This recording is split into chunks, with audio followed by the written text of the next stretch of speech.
If you are inflicted, which many of us are,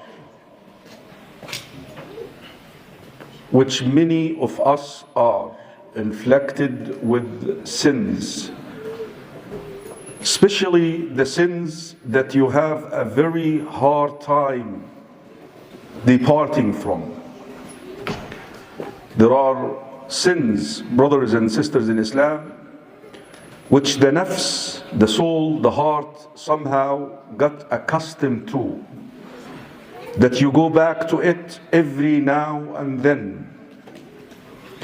Those are the most difficult ones. Ibn al-Qayyim rahimahullah used a beautiful parallel. Imagine your heart to be like a sponge, and you place an ink pen on it for a second and you pull it out. It's going to leave a mark, easy to remove. But if you keep that ink pen there for a minute or two, the ink penetrates the sponge and it becomes extremely difficult to remove the ink. The sponge is your heart.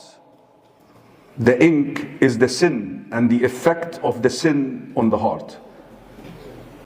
Now, this sin which penetrated your heart is the sin I'm talking about, the addiction, the one that you're used to. As the Prophet ﷺ described it in a hadith which some weakened. يعود المؤمن لها بين الفينة والفينة. A believer would go back to that sin every now and then. Every now and then. That is the ink. Now, to leave that sin is extremely difficult.